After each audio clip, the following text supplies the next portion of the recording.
Um, may I ask you girls a question? Sure, sige po. Mahilig ba kayo sa live performances? Medyo. Opo.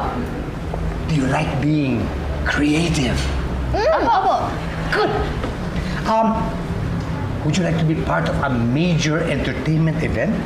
Of course. Sige po. Really? Really? Yes. Fantastic. Okay, I'm hereby recruiting both of you to be part of this year's Cenaculo. Ano po yung sinakulo? Ang sinakulo sa literal na kahulugan ay huling hapunan, galing sa salitang sena.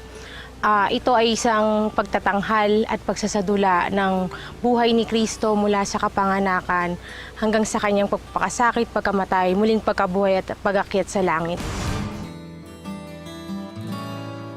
Ang sinakulo kasi ay nakasentro sa pagpapakiraw ng Panginoon, kaya ito'y ginagawa madalas pagka Semana Santa. Madalas din ito ay nakatampok sa araw ng Biyernes, no, kung saan ang ating Panginoon ay nag-alay ng kanyang buhay sa krus.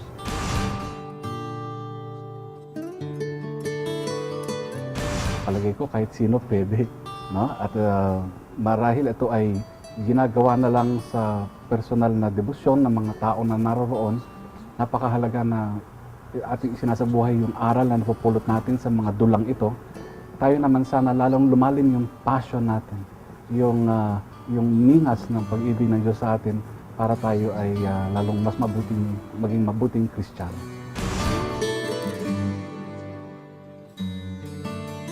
Salin-salin ito ko minsan, may mga grupo na ang kanilang mga magulang ang gumaganap na Kristo simula nung una hanggang sa ngayon yung kanilang mga apo na ang pumapalit sa kanila. Sa ating buhay, napakahalaga na ang pagganap sa papel na bilang Panginoong Hesukristo ay inaako ng bawat Kristiyano na nanampalataya.